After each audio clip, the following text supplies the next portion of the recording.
Hello friends, स्वागत है आप सभी का सीबीबी आर्ट्स क्लासेस में। अगर आप कक्षा 12 में हैं, भूगोल आपका सब्जेक्ट है और बोर्ड परीक्षा 2023 की तैयारी कर रहे हैं, दोस्तों आप लोग के लिए वीडियो बहुत ही इंपॉर्टेंट होने वाला है।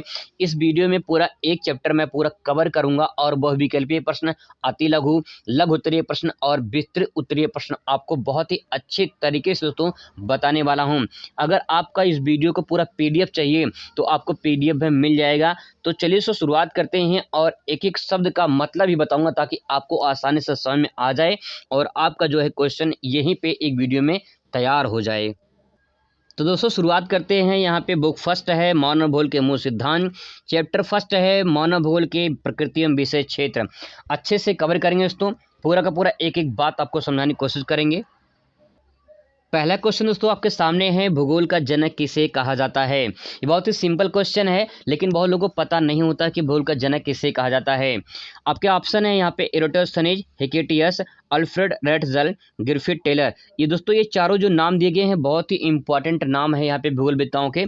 तो यहाँ पे जो राइट आंसर इसका होगा वो होगा एरोटोस्थनीज का राइट आंसर हो जाएगा। लेकिन दोस्तों क्वेश्चन थोड़ा सा अगर घुमा देता है, यहाँ पे पूछ लेता है आपसे, अगर दोस्तों आपसे पूछ लेता है मानव भूगोल के जनक कौन है, ठीक है। अब आपसे पूछता है यहाँ पे मानव भूगोल के जनक कौन है, तो दोस्तों आपका आंसर क्या हो जाएगा, क्योंकि आपका जो 12 में सब्जेक्ट है, जो सब्जेक्ट भूगोल का है वो मानव भूगोल ही है। 11 में भौतिक भूगोल था, 12 में मानव भूगोल है। तो आपसे भूगोल का जनक ना पूछकर अगर आपसे मानव भूगोल का जनक पूछ ले, दोस्तों आपका जो राइट आंसर हो जाएगा वो हो जाएगा अल्फ्रेड रेटजल। अल्फ्रेड रेटजल के बारे में आप सभी जानते होंगे, इनकी परिभाषाएं बहुत अच्छी है। आगे हम लोग परिभाषाओं को भी कवर करेंगे। तो जो मानव भूगोल के जनक हैं वो अल्फ्रेड रेटजल हैं, इस बात को दोस्तों ध्यान रखेंगे। दूसरा क्वेश्चन दोस्तों आपके सामने यहाँ पे है, निम्नलिखित में से कौन सा एक मानव भूगोल का उपागम नहीं है। 2022 में ये सवाल पूछा गया था, तो काफ़ी इंपॉर्टेंट सवाल है। निम्नलिखित में से कौन सा एक मानव भूगोल का उपागम नहीं है। दोस्तों सबसे पहली बात ये है, उपागम मतलब क्या होता है। उपागम मतलब होता है एक स्रोत या साधन कह सकते हैं। अब सवाल है कि किसका उपागम, मानव भूगोल का। तो मानव भूगोल का स्रोत या साधन, ठीक है। अब यहाँ पे जो ऑप्शन दिया है, क्षेत्रीय विभिन्नता दिया है, मात्रात्मक क्रांति दिया है, स्थानिक संगठन दिया है, और एक ऑप्शन आपको यहाँ पे नीचे मिल जाएगा, यहाँ पे दे सकते हैं अन्वेषण और वर्णन। अब दोस्तों यहाँ पे मैं आपको एनसीईआरटी का एक डाटा दिखा दे रहा हूँ ताकि आपको यहाँ पे कुछ समझ में आ जाए। यहाँ पे जब एनसीईआरटी का डाटा देखेंगे तो यहाँ पे देखिए दिखाई देगा आपको, यहाँ पे देखिए उपागम लिखा गया है, ठीक है। यानी मानव भूगोल के जो उपागम है, यहाँ पे जो स्रोत जो साधन है यहाँ पे दिए गए हैं। अब देखिए क्या क्या इसमें उपागम में दिया गया है। उपागम में अन्वेषण और विवरण के बारे में दिया गया है, ठीक है। प्रादेशिक विश्लेषण के बारे में दिया गया है, क्षेत्रीय विभेदन के बारे में दिया गया है और स्थानीय संगठन के बारे में दिया गया है।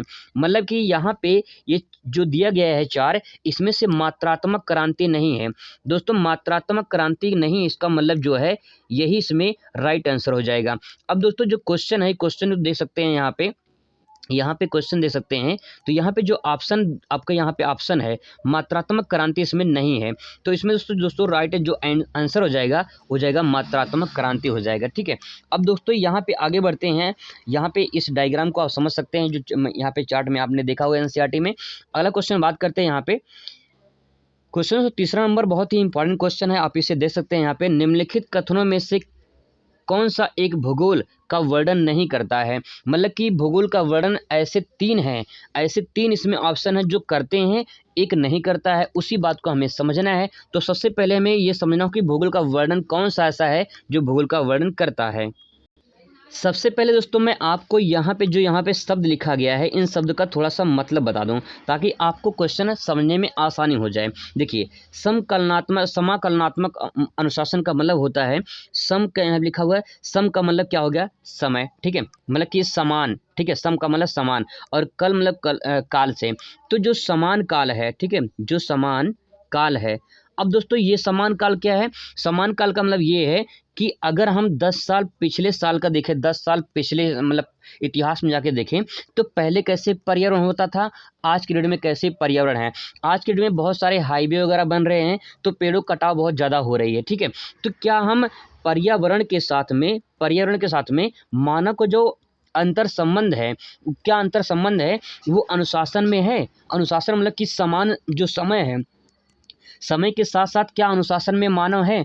तो इसका मतलब ये है दोस्तों यहाँ पे अनुशासन में तो मानव क्या है, यहाँ पे जो संभववाद निश्चयवाद की विचारधारा हमने पढ़ा होगा वो भी हम आगे अभी पढ़ेंगे। तो यहाँ पे मतलब समय के साथ मानव को प्रकृति के साथ तालमेल बैठा के चलना है, उसी को यहाँ पे कहा गया अनुशासन। समाकलनात्मक अनुशासन यही दर्शा रहा है। तो यहाँ पे जो भूगोल है इसका वर्णन करता है, ये राइट आंसर हो जाएगा। मानव और पर्यावरण के बीच अंतर संबंध का अध्ययन, ये भी भूगोल का वर्णन कर रहा है, मतलब ये भी सही हो जाएगा। ठीक है, अब दोस्तों यहाँ पे द्वैतता पर आधारित, द्वैतता का मतलब क्या है, जैसे भूगोल है, भूगोल क्या है, एक सब्जेक्ट है, एक विषय है। अब इसके दो शाखाएं हैं, एक आपका भौतिक भूगोल है और दूसरा क्या है, दूसरा मानव भूगोल है। ठीक है, तो जब जिस विषय के दो शाखाएं हों, द्वैतता मतलब दो, ठीक है, जब किसी विषय के दो शाखाएं हों तो उसे कहेंगे जो है द्वैतता। तो जो भूगोल है वो किस पे आश्रित है, द्वैतता पर आश्रित है। मतलब कि यहाँ पे भौतिक भूगोल है और एक तरफ मानव भूगोल है, तो इसका मतलब यह है, ये भी परिभाषा यहाँ पे वर्णन इसका कर रहा है। आगे देखिए, प्रौद्योगिकी के विकास के फलस्वरूप आधुनिक समय में प्रासंगिक नहीं है। प्रासंगिक का मतलब होता है उचित नहीं है। ठीक है, सिंपल अगर वर्ड में समझा जाए तो उचित नहीं है, या हम कह सकते हैं योग्य नहीं है। प्रासंगिक मतलब योग्य नहीं है या उचित नहीं है।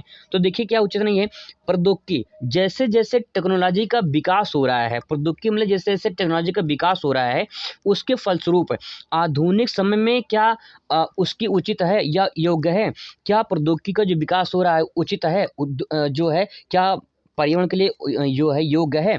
तो यहाँ पे दोस्तों जो ये है, ये चौथा जो है इसमें राइट आंसर हो जाएगा, यही वर्णन इसका नहीं करता है। तो दोस्तों इसमें जो चौथा है यही इसका राइट आंसर हो जाएगा। बहुत सारी किताबों में आपको अलग अलग मिल जाएगा, लेकिन मैंने आपको अच्छे से एक्सप्लेन करके बताया, हो सकता है आपको समझ में आ गया हो दोस्तों। आगे देखिए, यहाँ पे चौथा क्वेश्चन आपके सामने है, एक ऑप्शन आपको नीचे देखने को मिल जाएगा, इसका भी व्याख्या अच्छे से करेंगे ताकि आपको आसानी से समझ में आ जाए। क्वेश्चन तो यहाँ पे है, निम्नलिखित में से कौन सा एक भौगोलिक सूचना का स्रोत नहीं है। भौगोलिक सूचना का जियोग्राफिकल इंफॉर्मेशन का स्रोत नहीं है। ठीक है, तो चलिए यहाँ पे समझते हैं। दोस्तों यहाँ पे कहा गया है यात्रियों का विवरण, जैसे कोई यात्री है, यात्री का मतलब क्या, यात्री मतलब भूगोलवेत्ता है या कोई विद्वान है, अगर हम उसके बारे में कोई विवरण ले रहे हैं, उसके बारे में जानकारी प्राप्त कर रहे हैं उस व्यक्ति के बारे में, तो हमें कुछ स्रोत जरूर मिलेगा। जैसे कोई भूगोलवेत्ता है, कोई विद्वान है, तो कहीं न कहीं उसके पास कुछ नॉलेज है, जानकारी है, वो जानकारी क्या करेगा, शेयर करेगा। अगर भौगोलिक चिंतन किया है तो भौगोलिक विचारधारा प्रकट करेगा। मतलब ये है कि इसमें जो भौगोलिक सूचना है हमें यात्रियों से प्राप्त हो सकते हैं, इस बात का यहाँ पे बात कही गई है। तो हम व्यक्तियों के विवरण से भौगोलिक सूचना प्राप्त कर सकते हैं, बिल्कुल प्राप्त कर सकते हैं। ठीक है, अब यहाँ पे देखिए प्राचीन महाकाव्य का मतलब कि जो प्राचीन महाकाव्य से जो है बहुत सारे महाकाव्य है, रामायण की बात करें, जो है वेद की बात करें, और जो है मतलब रामायण हो गया, गीता हो गया, कुरान हो गया, बाइबिल हो गया। तो यहाँ पे अगर हम उसके बारे में पढ़ते हैं, अगर उसको हम पढ़ें तो क्या हमें भौगोलिक सूचना मिलेगी, हमें उससे भौगोलिक सूचना जरूर मिलेगी। उसके बारे में से रामायण की बात करें तो रामायण में जैसे समुद्र की बात, वहाँ पे जैसे समुद्र में जब सेतु बनता है, राम सेतु बनता है, तो उसमें वर्णन किया गया है, तो उसके बारे में जानकारी मिलती है। तो मतलब भूगोल की सूचनाओं के बारे में हमें प्राचीन महाकाव्य से भी जानकारी मिल सकती है। आगे देखिए, चंद्रमा से चट्टानी पदार्थों के नमूने, अगर कोई चंद्रमा पे जाकर वहां से उसके चट्टान लेकर आता है, ठीक है, चट्टान लेकर आता है, तो हमारे पास क्या है, एक साक्ष्य है। साक्ष्य का मतलब एक सबूत है क्या, कि हम चंद्रमा से वो चट्टानी पदार्थ लेकर आए हैं। लेकिन ये वर्णन नहीं कर रहा है, कि किस काल का है, किस समय का है, क्या है, ये वर्णन नहीं कर रहा है। तो दोस्तों इसमें राइट आंसर क्या हो जाएगा, यही इसमें राइट आंसर हो जाएगा, चंद्रमा से चट्टानी पदार्थों वाला, ये इसमें राइट हो जाएगा। और प्राचीन देखिए यहाँ पे मानचित्र की बात करें, अगर प्राचीन पुराना नक्शा उठा के देखेंगे, अगर पुराना कोई मैप उठा के देखते हैं तो कुछ ना कुछ जानकारी आपको जरूर मिल जाएगा, भौगोलिक सूचना आपको जरूर मिल जाएगा। तो इसमें राइट आंसर दोस्तों हो जाएगा वो, इसमें यही हो जाएगा। बहुत सारी किताबों को अलग मिल जाएगा, लेकिन इसमें राइट आंसर आपका यही हो जाएगा। आई होप कि आपको समझ में आया होगा। पांचवा क्वेश्चन दोस्तों यहाँ पे देखते हैं, निम्नलिखित में से कौन सा एक लोगों और पर्यावरण के बीच, किसके, लोगों और पर्यावरण के बीच अननोन क्रिया करके सर्वाधिक महत्वपूर्ण कारक है। तो अननोन क्रिया का सर्वाधिक महत्वपूर्ण कारक है, इस बात को यहाँ पे समझने की कोशिश करते हैं। सबसे पहले दोस्तों आपको ये समझना होगा कि अननोन क्रिया होता क्या है। देखिए मैं सिंपल वर्ड में आपको समझाने की कोशिश कर रहा हूँ। जैसे दो व्यक्ति हैं, मान लेते हैं दो व्यक्ति हैं यहाँ पे, ठीक है, दो व्यक्ति हैं। अब इन दोनों व्यक्तियों में क्या हो जाए, लड़ाई हो जाए। अगर इन दोनों व्यक्तियों में अगर क्या हो जाए, लड़ाई हो जाए, तो क्या करेंगे, दोनों एक साथ क्रिया करेंगे। दोनों क्या करेंगे, एक साथ क्रिया करेंगे। अननोन क्रिया का मतलब ये होता है जब दो वस्तु या दो व्यक्ति एक साथ क्रिया करें तो उसे कहेंगे अननोन क्रिया। अब सवाल ये है कि इस उदाहरण को आप लागू करिए यहाँ पे दिया गया है लोग। लोग मतलब कि मानव, पर्यावरण यानी वातावरण, इन्वायरमेंट। अब दोस्तों जो लोग हैं, जो मानव है, पर्यावरण के बीच अननोन क्रिया कर रहा है। मतलब कि अगर सिंपल वर्ड में कहा जाए कि मान लेते हैं अगर दोस्तों ये पेड़ है, ठीक है, इस पेड़ को क्या किया, इस पेड़ को मानव ने क्या किया, अगर मानव ने इस पेड़ को काट दिया, ठीक है, मानव ने इस पेड़ को अगर काट दिया, अगर मान लेते हैं मानव ने इस पेड़ को काट दिया, ठीक है, यहाँ पे देखिए काट दिया, तो जब मानव ने पेड़ को काटा है तो काटा हुआ पेड़ क्या मानव पे प्रभाव डालेगा, बिल्कुल डालेगा। तो वही चीज़ यहाँ पे ये है कि पर्यावरण और मानव के बीच में, यानी लोगों के बीच में अननोन क्रिया हो रही है। यानी मानव जैसे क्रिया कर रहा है उसकी प्रतिक्रिया मानव पर पड़ रही है। यही बात इस प्रश्न में कही गई है। अब दोस्तों यहाँ पे देखिए कि लोगों और पर्यावरण के बीच अननोन क्रिया हो रही है, इसका सर्वाधिक महत्वपूर्ण कारक कौन सा है, चलिए समझते हैं। मानव बुद्धिमत्ता, प्रौद्योगिकी, लोगों के अनुभव या मानवीय भाईचारा। इसमें राइट आंसर क्या हो जाएगा, इसमें तो जो राइट आंसर हो जाएगा वो प्रौद्योगिकी हो जाएगा। क्यों, समझते हैं। देखिए मानव बुद्धिमत्ता, मानव जो बुद्धिमत्ता मतलब कि मानव अपने बुद्धि के अनुसार, अपने ज्ञान के अनुसार जो है पर्यावरण के जो है यूज कर रहा है, और मानव जो है क्रिया कर रहा है, ठीक है।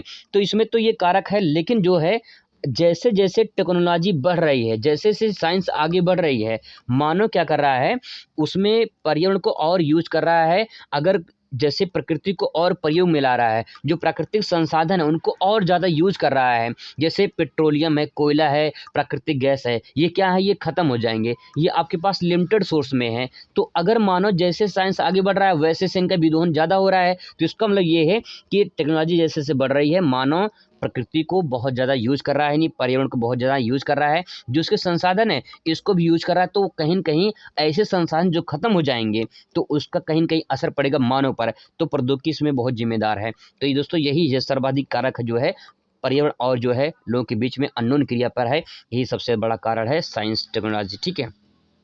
अगला क्वेश्चन दोस्तों बहुत ही ज़्यादा इम्पोर्टेंट है कि मानव भूगोल, मानव समाज और धरातल के बीच संबंधों का संश्लेषित अध्ययन है, ठीक है। अब यहाँ पे संश्लेषित का मतलब क्या होता है, सिंथेटिक, मतलब कि जोड़ा है, सिंपल भाषा में कहें जुड़ा होना, ठीक है, या मिलना कह सकते हैं। किसका मिलना, इस बात को समझते हैं, किसका मिलना। देखिए मानव समाज और धरातल के बीच इन दोनों का मिलना, मतलब कि कह सकते हैं यहाँ पे जो परिभाषा कही गई है कि मानव जो भूगोल है ये मानव समाज, ठीक है, धरातल के बीच संश्लेषित अध्ययन है। अब देखिए मेरी बात समझने की कोशिश करिए, यहाँ पे ये धरातल है, ठीक है, ये धरातल हम मान लेते हैं, ये पृथ्वी है, ये धरातल है। तो मानव रहेगा कहाँ, धरातल पे रहेगा। जब धरातल पे मानव रहेगा तो कुछ न कुछ धरातल पे करेगा। इसका मतलब ये है कि मानव, जब मानव धरातल पर क्रिया करेगा तो धरातल पर जो प्रभाव पड़ेगा उसका असर मानव पर पड़ेगा। मतलब ये है कि इन दोनों में जुड़, संश्लेषित मतलब क्या होता है, मानव पृथ्वी से जुड़ा है और इसका प्रभाव पृथ्वी पड़ रहा है मानव का, और पृथ्वी का प्रभाव मानव पड़ेगा। तो वही बात यहाँ पे कही गई है कि मानव भूगोल जो है मानव समाजों और धरातल के बीच संश्लेषित अध्ययन है। तो मैं तो एक तरह से कह सकते हैं कि जुड़ा हुआ है। तो ये परिभाषा किसने दिया है, ये परिभाषा दोस्तों किसने दिया है, तो आंसर हो जाएगा रटजल ने ये परिभाषा दिया है। इसका राइट आंसर क्या हो जाएगा, छठवें का रटजल हो जाएगा। अगला क्वेश्चन देखिए यहाँ पे, क्वेश्चन नंबर 7वां बहुत ही इंपॉर्टेंट है यहाँ पे दोस्तों, एंथ्रोपोजियोग्राफी। अगर बात करें एंथ्रोपोजियोग्राफी की तो किसकी जो है रचना है या किसकी पुस्तक है, किसकी बुक है एंथ्रोपोजियोग्राफी। दोस्तों ये बात करें अगर तो एंथ्रोपोजियोग्राफी में मानव भूगोल का बारे में वर्णन किया गया है, और जो मानव भूगोल के बारे में वर्णन किया गया है वो किसने किया है, मैंने अभी आपको बताया था मानव भूगोल के जनक के बारे में। तो रटजल जो है मानव भूगोल के जनक हैं, और यही एंथ्रोपोजियोग्राफी में इन्होंने मानव भूगोल का वर्णन किया गया है, यही इनकी बुक का नाम है, ठीक है। यहाँ से दो क्वेश्चन बन सकते हैं कि मानव जो भूगोल है ये किस पुस्तक में रचना की गई, तो एंथ्रोपोजियोग्राफी में किया गया है। किसने किया है, रटजल ने किया है, रटजल ने किया है। दोस्तों क्वेश्चन नंबर 7वां 8वां देखिए यहाँ पे, संभववाद के संस्थापक किसे माना जाता है। इसको वेरी वेरी इंपॉर्टेंट कर लीजिए, क्योंकि दोस्तों ये क्वेश्चन बहुत ही ज़्यादा इंपॉर्टेंट है कि संभववाद के संस्थापक आपसे पूछ सकता है। संभववाद के संस्थापक कौन है ये आपसे पूछ सकता है। टेलर यानी ग्रिफिथ टेलर, विडॉल्डी ब्लास, एलन से सैम्पल, यानी सैंपल या फिर रटजल। इसमें राइट आंसर दोस्तों हो जाएगा विडाल्डी ब्लास जो है ये संभववाद के संस्थापक हैं, इन्होंने इस विचारधारा को दिया था, इस विचारधारा के प्रतिपादक हैं जो है विडाल्डी ब्लास। इसमें राइट आंसर हो जाएगा। क्वेश्चन नंबर 9 दे सकते हैं यहाँ पे, निम्नलिखित विद्वानों में से किसने नव निश्चयवाद की संकल्पना प्रस्तुत की है? किसने नव निश्चयवाद की संकल्पना प्रस्तुत की है? यही क्वेश्चन अथवा करके पूछा गया है कि नव नियतिवाद को रुको और जाओ नाम किसने दिया है? दोस्तों आप सभी को अच्छे से पता होगा कि जो है ग्रिफिथ टेलर ने जो है रुको और जाओ की संकल्पना दी है। तो उसमें राइट आंसर 2 हो जाएगा, टेलर ने इसकी संकल्पना दी है। क्वेश्चन नंबर दोस्तों यहाँ पे 10वां क्वेश्चन नंबर आ चुका है आपके सामने, यहाँ पे दे सकते हैं, निम्नलिखित में से भूगोल की कौन सी शाखा मानव भूगोल में शामिल नहीं है? क्वेश्चन दोस्तों बहुत ही ज़्यादा इंपॉर्टेंट है। 2000 जो है ये 19 में पूछा गया था सवाल, 2019 में सवाल पूछा गया था कि मानव भूगोल की कौन सी शाखा जो है भूगोल की कौन शाखा मानव भूगोल में शामिल नहीं है? यहाँ पे जो राइट आंसर दोस्तों हो जाएगा वो हो जाएगा आपका यहाँ पे संसाधन भूगोल, पर्यटन भूगोल, कृषि भूगोल, जलवायु विज्ञान। तो यहाँ पे इतने जो हैं ये कैसे हैं, ये मानव भूगोल के पार्ट हैं, मानव भूगोल के साधन हैं। और ये जो जलवायु विज्ञान है ये भौतिक भूगोल का पार्ट है, भौतिक भूगोल की शाखा है। तो ये जो है ये किसकी शाखा है? ये भौतिक भूगोल की है। दोस्तों ये रहे 10 क्वेश्चन। अब हम लोग बात करेंगे क्वेश्चन जो आगे आने वाले हैं इंपॉर्टेंट, वो देखिए अति लघु और लघु उत्तरीय प्रश्न के बारे में। यहाँ पे दोस्तों क्वेश्चन पूछा गया है, मानव भूगोल को परिभाषित कीजिए। बहुत ही शानदार क्वेश्चन है और आपसे एग्जाम में पूछा जाएगा कि मानव भूगोल को परिभाषित कीजिए। तो आप कैसे लिखेंगे इस बात को समझने की कोशिश करते हैं। मानव भूगोल पहले आप हिंदी डालेंगे और इसके बाद लिखना शुरू करेंगे। तो लिखेंगे कैसे? मानव भूगोल वह विज्ञान है, मानव भूगोल वह विज्ञान है जिसमें मानव और पर्यावरण के बीच संबंधों का अध्ययन किया जाता है। बहुत ही सिंपल वर्ड में दोस्तों आप लिखेंगे कि मानव क्या है? मानव एक तरफ है और पर्यावरण एक तरफ है। ठीक है, मानव और पर्यावरण के बीच संबंध है। ठीक है, जो संबंध है उन्हीं संबंधों को हम मानव भूगोल कहते हैं। तो आप बस इतना समझ जाइए कि आप हैं, ठीक है, आप हैं और जो इन्वायरमेंट है, जो पर्यावरण है, इसके बीच में कुछ संबंध है। इन संबंधों को ही क्या कहा जाएगा? मानव भूगोल कहा जाएगा। रटजल के अनुसार यहाँ पे परिभाषा अगर आप लिखना चाहते हैं तो लिख सकते हैं, और अगर लिखते हैं तो आपको बहुत अच्छा नंबर दोस्तों मिलेगा। यहाँ पे मानव भूगोल मानव समाज और धरातल के बीच, 2 पॉइंट है यहाँ पे मैंने हाईलाइट कर दिया ताकि आपको आसानी से समझ में आ जाए। मानव भूगोल है मानव समाज और धरातल के बीच में, संश्लेषित अध्ययन है। मैंने परिभाषा आपको बताया था, अभी ऊपर समझाया था आपको कि जो मानव भूगोल है ये मानव समाज और धरातल के बीच संश्लेषित अध्ययन है। तो यहाँ पे दोस्तों ये परिभाषा रटजल की है, आप इसे आसानी से याद कर सकते। 2 ही चीज़ें यहाँ पे, मानव भूगोल मानव समाज और धरातल के बीच कैसा अध्ययन है? संश्लेषित अध्ययन है। बस सिंपल आपको याद हो जाएगा। एलन सी सैंपल रटजल की ही शिष्या थी, जो है शिष्या थी एलन सी सैंपल, और इन्होंने परिभाषा दिया था। परिभाषा में कहा है इन्होंने कि जो मानव भूगोल है यह अस्थिर पृथ्वी, ठीक है, क्या पृथ्वी स्थिर है? नहीं भाई, पृथ्वी स्थिर नहीं, पृथ्वी तो घूम रही है, पृथ्वी चल रही है, ठीक है, घूम रही है। तो यहाँ पे देखिए अस्थिर पृथ्वी, अस्थिर पृथ्वी मतलब पृथ्वी स्थिर नहीं है। तो यहाँ पे पहला पॉइंट है अस्थिर पृथ्वी। और क्रियाशील मानव, क्रियाशील मानव क्या बैठा हुआ है? नहीं, क्रियाशील का मतलब कि मानव काम कर रहा है भाई, पृथ्वी पर कुछ ना कुछ काम कर रहा है। तो अस्थिर पृथ्वी पर मानव क्रियाशील है, और जब क्रियाशील है तो कुछ ना कुछ परिवर्तन होंगे। तो जब मानव क्रिया करेगा तो परिवर्तन जरूर होगा। इन्हीं का जो संबंध होगा वही जो है मानव भूगोल कहलाता है। ये एलन सी सैंपल ने कहा है। दोस्तों आसानी से याद कर सकते हैं कि जो मानव भूगोल है ये अस्थिर पृथ्वी और क्रियाशील मानव के बीच में एक संबंध है। कैसा? परिवर्तनशील संबंध है, इसी को मानव भूगोल कहा जाता है। ये एलन सी सैंपल ने कहा है। बहुत अच्छे तरीके से दोस्तों आसानी से आप इसे याद कर सकते हैं। आगे बढ़ते हैं, अगला क्वेश्चन देखते हैं। आपसे दोस्तों क्वेश्चन पूछेगा कि मानव भूगोल के उपक्षेत्र का नाम बताइए। मानव भूगोल के उपक्षेत्र कौन कौन से, ये आपसे क्वेश्चन पूछेगा। तो उपक्षेत्र में आपको लिखना होगा, यहाँ पे देखिए मैंने 8 लिखे हैं, ये सारे इंपॉर्टेंट हैं। यहाँ पे दे सकते हैं ऐतिहासिक भूगोल, सांस्कृतिक भूगोल, ठीक है, संस्कृति लिखा, सांस्कृतिक भूगोल, यहाँ पे चिकित्सा भूगोल, संसाधन भूगोल, कृषि भूगोल, उद्योग भूगोल, पर्यटन भूगोल, सैन्य भूगोल। इसमें से आपको जो है 2-3 तो पता होना चाहिए कि ऐतिहासिक भूगोल, सांस्कृतिक भूगोल, ये आपको एनसीईआरटी में देखने को मिल जाएगा। यहाँ पे दे सकते हैं, एनसीईआरटी में मैं डाटा आपको दिखा दे रहा हूँ, यहाँ पे दे सकते हैं।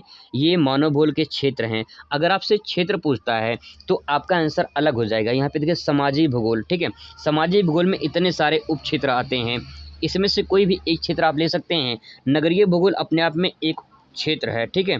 अगर बात करें वहीं राजनीति भूगोल, तो राजनीति भूगोल अपने आप में क्या है, क्षेत्र है। इसके अंतर्गत दो उप क्षेत्र आते हैं, निर्वाचन भूगोल और सैन्य भूगोल आते हैं। आगे देखिए यहाँ पे जनसंख्या भूगोल है। जनसंख्या भूगोल की बात करें तो ये अपने आप में अलग है। आवास भूगोल, आर्थिक भूगोल, आर्थिक भूगोल के दोस्तों अंतर्गत इतने सारे उप क्षेत्र आते हैं या उप भूगोल आते हैं या उपशाखा कह सकते हैं। जैसे संसाधन भूगोल है, कृषि भूगोल है, उद्योग भूगोल है, विपणन भूगोल है, विपणन मतलब होता है बाजार, ठीक है। पर्यटन भूगोल है, अंतर्राष्ट्रीय व्यापार का भूगोल है। तो इतने सारे भूगोल आपके यहाँ पे आते हैं आर्थिक भूगोल में। तो ये जो पॉइंट यहाँ पे दिया गया है ये उपक्षेत्र हैं, और जो यहाँ पे दिया गया है ये यहाँ पे दोस्तों यहाँ पे एक क्षेत्र है, ठीक है। यहाँ पे क्षेत्र है और यहाँ पे उपक्षेत्र है। तो कम से कम आपको 3-4 तो याद होना चाहिए, इसमें से आप आसानी से इसे तैयार कर लीजिए। क्वेश्चन नंबर दोस्तों 20 इंपॉर्टेंट है, इसको हाईलाइट कर लीजिए अभी से ही, क्योंकि क्वेश्चन आपसे एग्जाम में पूछ सकता है।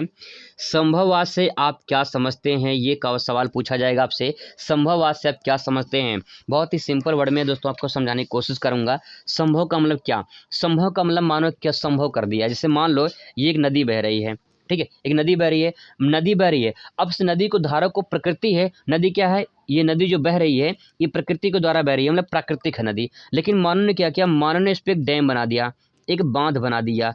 तो मानव ने क्या किया, मानव ने बांध बनाकर संभव कर दिया कि यहाँ पे मानव ने एक बांध बनाकर इस पर संभव कर दिया कि भाई संभववाद इसको कहा गया है, ठीक है। अब देखिए यहाँ पे संभववाद का अर्थ होता है, यहाँ पे संभववाद का अर्थ होता है जिसमें मानव सर्वश्रेष्ठ है। मानव क्या है, सर्वश्रेष्ठ है। ये एक विचारधारा है, एक थॉट है। ये विचारधारा में कहा गया है कि मानव सर्वश्रेष्ठ है, ठीक है। कुछ लोगों, कुछ वैज्ञानिक, कुछ भूगोलवेत्ता हैं, कुछ विद्वान हैं जिन्होंने एक विचार दिया है, अपना एक थॉट दिया है, एक मत दिया है कि संभववाद में मानव सर्वश्रेष्ठ है। अर्थात हम कह सकते हैं प्राकृतिक शक्तियों की अपेक्षा मानव शक्तियों की प्रधानता स्वीकार करने वाली विचारधारा संभववाद विचारधारा कहलाती है। बहुत ही सिंपल वर्ड में लिखा गया दोस्तों यहाँ पे कि प्राकृतिक शक्तियों की अपेक्षा, मतलब कि प्राकृतिक शक्तियों की अपेक्षा कर गई है। और इसमें क्या कहा गया है कि मानव शक्तियों की प्रधानता स्वीकार की गई है इसमें, ना कि प्राकृतिक शक्तियों की स्वीकार किया गया, बल्कि किसका स्वीकार किया गया है, मानव। यानी मानव क्या है, मानव सर्वश्रेष्ठ है, इसीलिए प्रकृति को दरकिनार करके यहाँ पे मानव को सर्वश्रेष्ठ बनाया गया है और मानव की प्रधानता स्वीकार करने वाली विचारधारा को संभववाद विचारधारा कहते हैं। यही परिभाषा दोस्तों इसमें कहा गया है।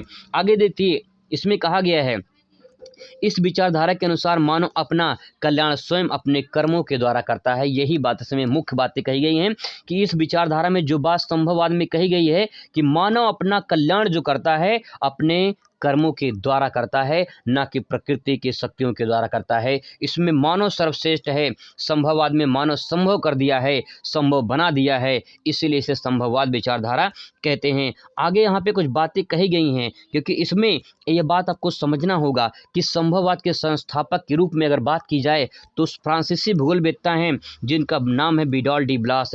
विडॉल डी ब्लास बहुविकल्पीय सवाल में याद करिए, मैंने आपको बताया था कि विडॉल डी ब्लास जो है ये संभववाद के संस्थापक हैं, जनक कहे जाते हैं। यानी विडॉल डी ब्लास ने जो है ये संभववाद के जो है जनक माने जाते हैं। लेकिन जो संभववाद का जो शब्द है वो फैब्रे ने दिया था। किसने दिया था, फैब्रे ने दिया था। ये दोस्तों आपसे बहुविकल्पी में सवाल पूछ सकता है कि जो संभववाद है ये शब्द किसने दिया था, तो फैब्रे ने ये संभववाद शब्द दिया था और इसकी जो व्याख्या किया था विडॉल डी ब्लास ने किया था। इसीलिए जो है संभववाद को जो है इनका संस्थापक माना जाता है। ऐसे ही दोस्तों इंपॉर्टेंट क्वेश्चन बनता है निश्चयवाद या नियतिवाद से आप क्या समझते हैं। बहुत ही इंपॉर्टेंट क्वेश्चन है, नोट कर लीजिए कि ये इंपॉर्टेंट क्वेश्चन आपसे एग्जाम में पूछा जा सकता है। दोस्तों क्वेश्चन है कि निश्चयवाद क्या है, नियतिवाद क्या है। नियति मतलब क्या, नियति मतलब जो तय कर दिया है, किसने, प्रकृति ने तय कर दिया है। किसने तय कर दिया है, जो प्रकृति ने तय कर दिया है, जो नियति ने बना दिया है, जो निश्चय है, जो कोई टाल नहीं सकता है, जो निश्चय है भैया, जो निश्चय है, जो तय है, प्रकृति ने तय कर दिया है, उसे कोई काट नहीं सकता है। नदी अगर बह रही है तो नदी बह रही है, इसे कोई रोक नहीं सकता है, इसे कोई रोक नहीं सकता है। यही निश्चयवाद है, यही नियतिवाद है। इसमें कहा गया है कि निश्चयवाद या पर्यावरण निश्चयवाद या नियतिवाद 3 तरीके से आपसे पूछ सकता है। निश्चयवाद, पर्यावरण निश्चयवाद या नियतिवाद से आप क्या समझते हैं, तीनों का आंसर एक ही होगा दोस्तों। यहाँ पे देखिए कहा गया है कि ये विचारधारा जर्मन विद्वानों ने दिया था, उसमें से जो मुख्य थे वो अल्फ्रेड रट्जल ने इस विचारधारा को दिया है। यानी निश्चयवाद जो विचारधारा है वो उसके जनक या संस्थापक कौन माने जाते हैं? अल्फ्रेड रट्जल माने जाते हैं। और उन्हीं के एक भूगोलवेत्ता थे, अमेरिकी भूगोलवेत्ता एलन सी सेम्पुल, जो इनकी शिष्या थी। रट्जल की क्या थी? ये शिष्या थी, रट्जल की शिष्या थी एलन सी सेम्पुल। इन्होंने भी वह निश्चयवाद की प्रबल समर्थक थे। मतलब ये है कि रट्जल ने तो निश्चयवाद के समर्थक थे ही, निश्चयवाद को उन्होंने बढ़ाया आगे, लेकिन उनके साथ साथ उनकी अमेरिकी भूगोलवेत्ता एलन सी सेम्पुल, रट्जल भी जो उनकी शिष्या थी, इन्होंने भी उनमें योगदान दिया और जो है निश्चयवाद की प्रबल समर्थक थी। तो यहाँ पे दोस्तों ये बात ध्यान रखिएगा, बहुत ही इंपॉर्टेंट पॉइंट है। आगे बात करते हैं इनकी परिभाषाओं की। तो यहाँ पे देखिए वह निश्चयवाद की प्रबल समर्थक थी, यहाँ पे हो गया। अब देखिए इस विचारधारा में पर्यावरण यानी प्रकृति सर्वशक्तिमान है। संभववाद में क्या था? मानव सर्वशक्तिमान था, मानव सर्वश्रेष्ठ था। लेकिन तो यहाँ पे विचारधारा में कहा गया है कि पर्यावरण यानी प्रकृति क्या है? सर्वशक्तिमान है और मानव प्रकृति का दास है। दास का मतलब नौकर होता है, दास का मतलब नौकर होता है। मानव कुछ नहीं कर सकता है, प्रकृति इसमें, प्रकृति सब कुछ है, तो मानव क्या है? मानव एक दास है। ये कहा गया है निश्चयवाद विचारधारा में। इसमें कहा गया है कि जो है सर्वशक्तिमान कौन है? प्रकृति है। इसमें कहा गया दोस्तों कि मानव शक्तियों की अपेक्षा प्राकृतिक शक्तियों की प्रधानता स्वीकार करने वाली विचारधारा निश्चयवाद विचारधारा कहलाती है। यही दोस्तों इस बात में कहा गया है। आई होप कि दोनों विचारधारा को समझ में आया होगा। संभववाद में इतना समझ जाइए कि जो संभववाद है, इस संभववाद में दोस्तों, इस संभववाद में मानव सबसे मुख्य है। ठीक है, संभववाद में मानव मुख्य है। और अगर बात करें निश्चयवाद में, अगर बात करें दोस्तों निश्चयवाद में, तो निश्चयवाद में समझ जाइए कौन मुख्य है? प्रकृति मुख्य है। बस यही इसका पूरा का पूरा जड़ है। संभववाद में मानव मुखिया है, निश्चयवाद में प्रकृति मुखिया है। यही इसमें विचारधारा में कहा गया है। इन दोनों को लड़ाई को खत्म करने के लिए एक नई विचारधारा जन्म लेती है। कौन सी? नव निश्चयवाद की विचारधारा। दोस्तों ये आगे विचारधारा चलती है नव निश्चयवाद की विचारधारा। इसी विचारधारा को अलग से आपसे क्वेश्चन पूछ सकता है। नव निश्चयवाद की विचारधारा पर टिप्पणी लिखिए, अथवा पूछ सकता है रुको और जाओ निश्चयवाद की संकल्पना को समझाइए, अथवा पूछ सकता है ग्रिफिथ टेलर की संकल्पना रुको और जाओ निश्चयवाद की अवधारणा को स्पष्ट कीजिए। 3 तरह से दोस्तों ये सवाल पूछ सकता है। बहुत ही ज़्यादा इंपॉर्टेंट सवाल, इसको ध्यान रखिएगा। इसका आंसर देखिए बहुत ही शानदार तरीके से मैंने लिखा है। पीडीएफ दोस्तों आपको मिल जाएगा, पीडीएफ की चिंता मत करिएगा, बस क्वेश्चन थोड़ा समझते चलिए, आपको आसानी से समझ में आ जाएगा। यहाँ पे देखिए नव निश्चयवाद, जब आपके पेपर में आएगा तो इस तरह से अच्छे से आप हेडिंग डालेंगे नव निश्चयवाद और लिखना शुरू करेंगे। लिखेंगे क्या दोस्तों? समझने की कोशिश करिए। निश्चयवाद में लिखेंगे निश्चयवाद, निश्चयवाद और संभववाद के बीच की विचारधारा नव निश्चयवाद विचारधारा है। एक तरफ है निश्चयवाद, एक तरफ है संभववाद। इन दोनों के बीच में जो है कौन सा है? इन दोनों के बीच में है दोस्तों नव निश्चयवाद विचारधारा। यही विचारधारा क्या है? आगे देखिए। इस विचारधारा के अनुसार कहा गया है ना तो प्रकृति पर विजय प्राप्त करना और ना ही प्रकृति की दासता स्वीकार करना है, बल्कि प्रकृति के साथ सहयोग स्थापित करना है। यह इस विचारधारा का मुख्य है।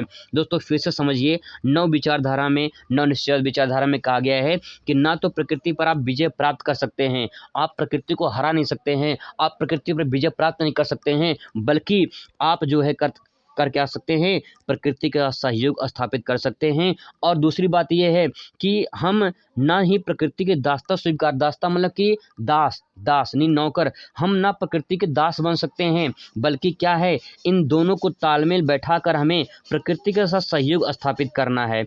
आगे दोस्तों बातें कही गई है यहाँ पे कि ऑस्ट्रेलिया के महान भूगोलवेत्ता ग्रिफिथ टेलर ने, ऑस्ट्रेलिया के महान भूगोलवेत्ता ग्रिफिथ टेलर ने नव निश्चयवाद की विचारधारा प्रस्तुत की है। ग्रिफिथ टेलर ने नव निश्चयवाद विचारधारा को रुको और जाओ का नाम दिया है। इसे दोस्तों रुको और जाओ संकल्पना भी कहा जाता है। तो यहाँ से बहुविकल्पी में एक सवाल पूछ लेगा आपसे कि ग्रिफिथ टेलर की नव निश्चयवाद की संकल्पना को क्या कहा गया है? रुको और जाओ संकल्पना कहा गया है या रुको और जाओ निश्चयवाद कहा गया है? आपसे दोस्तों एक क्वेश्चन पूछ सकता है कि रुको और जाओ संकल्पना किसने दिया है? तो गिरफिट टेलर ने दिया है। किसने दिया है? टेलर ने दिया है। वो टेलर नहीं है जो आपका कपड़ा सिलता है दोस्तों, बल्कि वो टेलर हैं जो गिरफिट टेलर हैं, एक जर्मन अर्थशास्त्र, जर्मन भूगोलवेत्ता थे। ठीक है, जर्मन भूगोलवेत्ता थे जिन्होंने निश्चयवाद को जो है आगे बढ़ाया था। आगे देखिए दोस्तों, आगे देखिए यहाँ पे कहा गया है, उदाहरण के तौर पे समझाया गया है, यहाँ पे बहुत ही आसानी तरह से समझने की कोशिश करिए। उदाहरण में कहा गया है कि किसी नगर के चौराहे पर ट्रैफिक नियंत्रण है तो लाल और पीली बत्ती, लाल और पीली बत्ती, हरी बत्ती लगी होती है। आप सभी को अच्छे से पता होगा कि लाल बत्ती, पीली बत्ती और हरी बत्ती लगी होती है। लाल बत्ती का अर्थ होता है रुको, और पीली बत्ती का अर्थ होता है जाने के लिए तैयार रहो, और हरी बत्ती का अर्थ होता है जाओ। अर्थात हम कह सकते हैं, इसी उदाहरण को देखते हुए ये जो है निश्चयवाद, नव निश्चयवाद की विचारधारा दर्शाती है। ना तो यहाँ मानव को प्रकृति का दास बनने की आवश्यकता है। आप प्रकृति का दास मत बनिए। कौन कह रहा है दास बनने के लिए? आप प्रकृति का दास मत बनो भाई, आप प्रकृति का दास मत बनो। और ना ही पूर्ण स्वतंत्रता है, लेकिन दास नहीं बनना है, और ना ही आपको पूर्ण आज़ादी की, प्रकृति को जितना चाहें उतना संसाधनों को यूज करते रहें। दोस्तों अंत में आपके साथ बहुत बड़ा, मतलब मानव के साथ में बहुत बड़ा जो है अत्याचार होने लगेगा कि ये प्रकृति कहाँ बर पाएगी, तो मानव उसके साथ जो है बहकर चला जाएगा। तो यहाँ पे दोस्तों बातें कही गई वही कि प्रकृति का दास बनने की आवश्यकता नहीं है, दास बनने की आवश्यकता है, और ना जो है ना ही पूर्ण स्वतंत्रता है। तो ये बात को समझने की कोशिश करिए यहाँ पे। अर्थात कहा गया है प्रकृति के नियमों का हमें अनुपालन करके मानव प्रकृति के विजय प्राप्त कर सकता है। हमें क्या करना है? उसके ऊपर नियमों का पालन करना है, तब जाकर उस पर विजय हम प्राप्त कर सकते हैं। आई होप दोस्तों कि आपको जो ऊपर मैंने क्वेश्चन बताया था समझ में आया होगा। ठीक है, कोई डाउट हो, कोई समस्या हो तो कमेंट कर सकते हैं। विस्तृत उत्तरीय प्रश्न को आपको ये तैयार करना होगा, इसे तैयार कर लीजिएगा। बहुत ही इंपॉर्टेंट क्वेश्चन तो यहाँ पे है। क्वेश्चन पूछ सकता है मानव भूगोल को परिभाषित करते हुए इसकी प्रकृति को समझाइए, या क्वेश्चन पूछ सकता है कि मानव भूगोल किसे कहते हैं तथा मानव भूगोल की विभिन्न शाखाओं का वर्णन कीजिए, अथवा पूछ सकता है मानव भूगोल की प्रकृति में विषय क्षेत्र का वर्णन कीजिए। और यही सवाल 2022 में पूछा गया था, पेपर उठा के दे सकते हैं, 2022 में सवाल पूछा गया था। दोस्तों ये रहा पूरा का पूरा पहले चैप्टर का एक समराइज मैंने आपको बताया है। अगर आप इसे तैयार कर लेते हैं तो आपको आसानी से दोस्तों मिल जाएगा। अगर आपको चाहिए कि इस जो मैंने बताया आपको इसका पीडीएफ चाहिए, तो पीडीएफ आपको दोस्तों मिल जाएगा। पीडीएफ कहाँ मिलेगा? अब बताते हैं पीडीएफ कहाँ मिलेगा। दो चीज़ें हैं पीडीएफ लेने के लिए। आपको एक टेलीग्राम चैनल पर जाना होगा, टेलीग्राम चैनल पर सर्च करना होगा, या फिर लिंक आपको डिस्क्रिप्शन में मिल जाएगा। वहाँ पे सीबी व्हीकल एसएसटी के नाम से टेलीग्राम चैनल है। ठीक है, सीबी व्हीकल एसएसटी के नाम से टेलीग्राम चैनल है, वहाँ पे आपको मिल जाएगा। या तो आप यहाँ पे नहीं जा सकते हैं तो आप जो है, ये मोबाइल नंबर है, इस मोबाइल नंबर पे आप कमेंट करिए, व्हाट्सएप करिए, आपको पीडीएफ अवेलेबल करा देंगे। ठीक है, पूरा मोबाइल नंबर लिखते हैं 8756 41 41 60, 8756 41 41 60 पे आप मैसेज करिए, आपको पूरा का पूरा पीडीएफ अवेलेबल करा देंगे, बिल्कुल फ्री में दोस्तों आपको मिल जाएगा। आई होप कि आपको इन्फॉर्मेशन अच्छा लगा हुआ। कोई समस्या कोई डाउट हो तो कमेंट करिए, जवाब पूरा दिया जाएगा। वीडियो पूरा देखने के लिए बहुत बहुत धन्यवाद। Thanks for watching.